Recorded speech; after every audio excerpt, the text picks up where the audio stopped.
Hello दोस्तों, मैं नवीन Kumar maths गुरु channel में आप लोगों का स्वागत करता हूं। आज मैं नंबर सिस्टम का पार्ट 4 वीडियो लेकर आया हूं, जिसमें हम लोग पढ़ेंगे decimal representation of rational number. Rational number को कैसे डेसिमल में रिप्रेजेंटेशन करते हैं। तो यहाँ जनरली हम दो प्रकार के क्वेश्चन को आज हम स्टडी करेंगे। जैसा कि पूछा जाता है कि किसी भी रेशनल नंबर को कैसे हम बता सकते हैं या टर्मिनेटिंग है या नॉन टर्मिनेटिंग है। तो नॉन टर्मिनेटिंग अनटर्मिनेटिंग का मतलब पहले समझ ले। टर्मिनेटिंग का मतलब ये होता है जब किसी भी नंबर को किसी दूसरे नंबर से जब डिवाइड करते हैं तो रिमाइंडर अगर जीरो आ जाता है तो वैसी स्थिति को हम कहते हैं टर्मिनेटिंग। जैसे मान लीजिए 1/2, तो 2 से अगर डिवाइड करते हैं 1 में तो 0.5 आंसर आता है, यानी कि रिमाइंडर जीरो हो जाएगा। वही 1/3 का बात करें तो यहाँ पर रिमाइंडर जीरो नहीं आएगा, यानी कि जब रिमाइंडर जीरो ना आए तो वैसी स्थिति को कहते हैं नॉन टर्मिनेटिंग, और जहाँ रिमाइंडर जीरो आ जाए वैसी को कहते हैं टर्मिनेटिंग। तो आगे चल करके हम विदाउट एक्चुअल डिवीजन मेथड से भी बताएंगे। एक तो भाग विधि से आप आसानी से बता सकते हैं। दूसरा, आपसे पूछा जाता है डायरेक्ट क्वेश्चन कि without actual divisions how can you find terminating और नॉन टर्मिनेटिंग। बिना भाग दिए आप कैसे बता सकते हैं यह टर्मिनेटिंग है या नॉन टर्मिनेटिंग है। तो वैसी स्थिति में जब कोई भी रेशनल नंबर का पी बाई क्यू के फॉर्म में हम लोग बोलते हैं and Q does not equal to zero, Q का जो फैक्टर होता है या 2 इंटू 2 के पावर n इंटू 5 के पावर m के फॉर्म में अगर हो, यानी कि इसको थोड़ा और डिटेल से समझ लीजिए, या तो q के जगह पर 2 हो या 5 हो या दोनों हो या उसके फॉर्म में हो, जैसे 2 के पावर 3, 2 के पावर 5, 2 के पावर 6 इंटू 5 के पावर 3, 5 के पावर 4, जैसे ऐसे देख सकते हैं आप। p बाई क्यू, क्यू का फॉर्म कैसा हो 2 के पावर n इंटू 5 के पावर n, या तो 2 रहे या उसके पावर में हो, जैसे मान लीजिए 1/2, ये क्या हो जाएगा टर्मिनेटिंग हो जाएगा। 1/4 को क्या लिख सकते हैं 2 के पावर 2, या 1/5, ये भी क्या होगा टर्मिनेटिंग होगा। सब जितने भी देख रहे हैं सभी के सभी टर्मिनेटिंग हो जाएगा। या तो दोनों हो, या तो अकेले या नहीं तो दोनों, दोनों में भी कैसे, या तो उसके पावर के फॉर्म में भी अगर रहे तो आप आसानी से कह सकते हैं कि यह टर्मिनेटिंग है। लेकिन जब इसके अलावे कुछ भी दूसरा कोई संख्या आ जाए तो उसको कहा जाता है नॉन टर्मिनेटिंग। तो दो एग्जांपल लीजिए, जैसे मैंने 7/40 लिया, आपसे पूछा जा रहा है क्या यह टर्मिनेटिंग है या नॉन टर्मिनेटिंग है। पहले तो आप भाग करके आप देख सकते हैं, जब भाग करेंगे तो ऑलरेडी है आपका रिमाइंडर जीरो आ जाएगा। ऐसे भाग करके आप देख सकते हैं, 40 से 7 में भाग दीजिएगा तो आपका रिजल्ट लास्ट में जीरो आएगा। लेकिन जब आपसे पूछा जाए कि विदाउट एक्चुअल डिवीजन या ऑब्जेक्टिव क्वेश्चन में दे दिया जाए कि यह टर्मिनेटिंग है नॉन टर्मिनेटिंग है बताओ, तो ऐसी स्थिति में क्या करेंगे, आपका जो एक अंडा है इसको चेक करेंगे, देखेंगे क्या 40 क्या इस फॉर्म में है। तो देखिए 40 को हम लोग क्या लिख सकते हैं, 40 को हम क्या लिख सकते हैं 8 इंटू 5, यानी कि इसको भी क्या लिखेंगे 2 के पावर 3 इंटू 5, यानी कि इस फॉर्मेट में तो नजर आ रहा है, यानी कि m के जगह पर यहाँ कितना है 3 और n के जगह पर 1।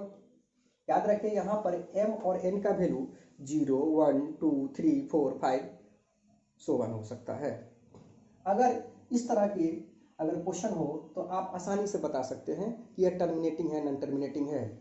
जैसा दूसरा एग्जांपल लेते हैं 7/13।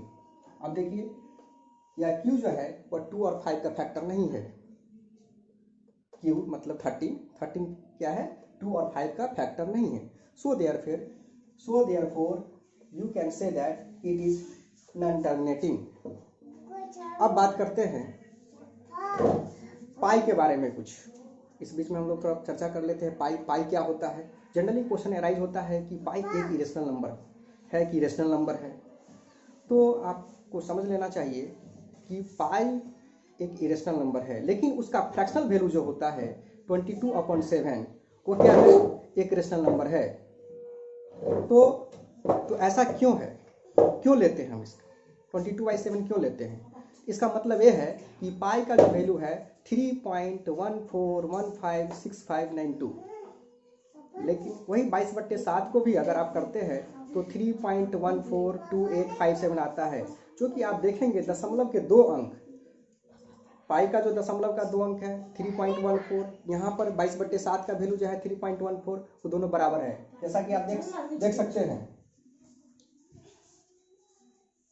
पाई इक्वल टू 3.14159265 और 22/7 का वैल्यू जब निकालते हैं तो वही आता है 3.142857, उसका फिर रिपीट करता है हर 6 डिजिट के बाद। तो इस तरह से जनरली हम लोग व्यवहारिक क्वेश्चन को सॉल्व करने के लिए, खास करके मेंसुरेशन चैप्टर में जब हम लोग पढ़ते हैं तो वहाँ पर एरिया निकालने के लिए, पेरीमीटर निकालने के लिए आप इसका प्रयोग करते हैं, क्योंकि दोनों लगभग एक सौनिकट मान है, यानी कि एक दूसरे का बहुत ही लगभग क्लोजली वैल्यू है। इसी कारण हम लोग 22/7 लेते हैं, लेकिन ऐसा कोई जरूरी नहीं कि एग्जैक्ट वैल्यू है ये। इससे ही मोर एक्यूरेट वैल्यू है 355, यानी 355/113, 355/113 जो है पाई का, वो more accurate value than 22/7। Okay, बात समझ गए होइएगा क्या है। पाई का जो वैल्यू 3.14, यहाँ भी 3.14, इसीलिए हम लोग क्वेश्चन को सॉल्व करने के लिए हम लोग ले लेते हैं। अच्छा, पाई होता क्या है? तो पाई का मतलब होता है कि the ratio of circumference to the diameter is known as pi. Pi एक प्रकार से एक सिंबल है, और पाई के बारे में कहा जाता है कि यह क्या है, एक ट्रांसकेंडेंटल नंबर है, यानी कि नॉन अलजेब्रिक नंबर है, अबीजीय संख्या है। तो इसलिए आपको यहाँ पर ज्ञात हो जाना चाहिए कि पाई अगर पूछा जाए तो पाई कहेंगे इरेशनल नंबर है, जबकि उसका जो फ्रैक्शनल वैल्यू जो 22/7 हम लोग लेते हैं वो रेशनल नंबर है। क्योंकि कोई भी रेशनल नंबर या तो टर्मिनेटिंग होगा या नॉन टर्मिनेटिंग रिपीटिंग होगा, लेकिन पाई क्या है, नॉन टर्मिनेटिंग नॉन रिपीटिंग। यही बेसिक डिफरेंसेस है इसके बीच में। तो चलिए अब हम लोग देखते हैं कि कैसे किसी नॉन टर्मिनेटिंग रिपीटिंग को रिप्रेजेंट करते हैं PYQ के फॉर्म में। जैसा एग्जांपल 0.3 पर रैकरिंग कहिए चाहे बार कहिए, यानी कि सबसे पहले आप जान लेना अति आवश्यक है कि यह रेशनल नंबर ही है, क्योंकि मैंने पहले से ही बताया है कि कोई भी रेशनल नंबर या तो टर्मिनेटिंग होगा या नॉन टर्मिनेटिंग रिपीटिंग होगा। तो यहाँ रिपीट हो रहा है, इसलिए रेशनल नंबर तो है, फिक्स है। तो इसको कैसे हम पता करते हैं, कैसे PYQ के फॉर्म में रिप्रेजेंट करेंगे? तो याद रखिए इस बात को कि दशमलव के बाद कितना अंक है जिस पर रैकरिंग लगा हुआ है, जितना अंक रहेगा उतना, जैसे 1 अंक है तो 1 अंक है तो उसको 10 से मल्टीप्लाई करके, माने 1 जीरो वाले। अगर 1 रैकरिंग है, जैसे इसको जब हम PYQ के फॉर्म में जब रिप्रेजेंट करेंगे तो उसको 10 से मल्टीप्लाई करेंगे। चलिए पहले हम क्वेश्चन को सॉल्व करके देखते हैं। पहले मान लेते हैं लेट x इक्वल टू 0.3, इसे क्या लिख सकते हैं 0.3333 सो ऑन। अब इसको डेसिमल वाले फॉर्म को हमें रिप्लेस करना है। इसके मल्टीप्लाई करने का वही कंसेप्ट है, जैसे मैंने बताया है इससे पहले कि 1 रैकरिंग है तो उसको 10 से मल्टीप्लाई जब कर लेते हैं तो आपको आसानी से क्या होगा, डेसिमल वाला हिस्सा कैंसिल होगा। जैसे इसको मल्टीप्लाई, इसको इक्वेशन 1 मान लेते हैं हम लोग, मल्टीप्लाइंग इक्वेशन 1 बाई 10, तो क्या हो जाएगा 10x इक्वल टू 3.3333। अब सब्ट्रैक्टिंग इक्वेशन 2 फ्रॉम 1,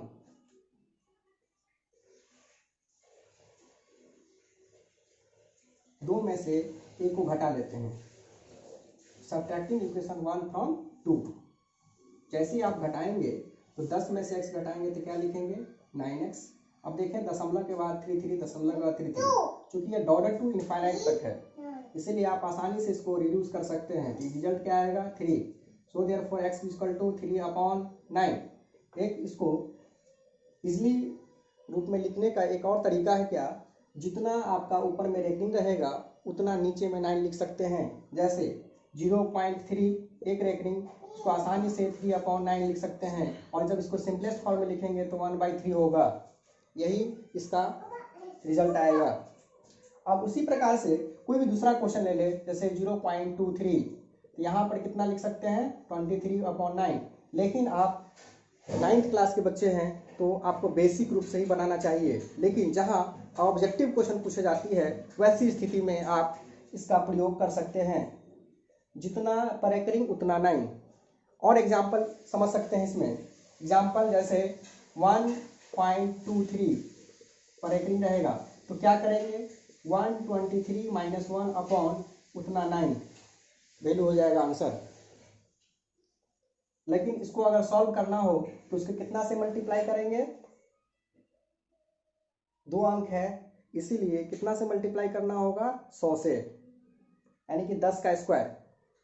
अगर एक अंक है तो ओनली 10 टू दी पावर 1। अगर 2 है तो 10 के पावर 2 यानी कि 100 से मल्टीप्लाई करेंगे। अगर इसी में 3 अंक रहे जैसे 0.456 सभी पर रेकनिंग है, कितना से मल्टीप्लाई करेंगे 3 है तो 10 के पावर 3 मतलब 1000 से मल्टीप्लाई करके आप इसे आसानी से डेसिमल फॉर्म को आप p/q के फॉर्म में रिप्रेजेंट कर सकते हैं। और इसको एक और एग्जांपल लीजिए जिसको आसानी से ऑब्जेक्टिव क्वेश्चन में सॉल्व करें। ऐसे तो इसका आंसर कितना होगा 456/999। लेकिन जब 0.456 हो, अगर 2 रेकरिंग रहे तो जितना पर रेकरिंग रहेगा तो नीचे यानी क्यू के फॉर्म में क्या लिखेंगे उतना 9, और जितना पर नहीं रहेगा उतना 0। जैसे इसका रिजल्ट क्या होगा 456/990। तो इस तरह से आप समझ गए होइएगा कैसे हम लोग इसे रिप्रेजेंट करते हैं p/q के फॉर्म में। अगर मेरे वीडियोस आपको समझ में आया हो तो प्लीज़ सब्सक्राइब करें, शेयर करें, जिससे कि नेक्स्ट वीडियो जो मेरा आएगा आपको आसानी से आप तक उपलब्ध हो जाए। तब तक के लिए धन्यवाद।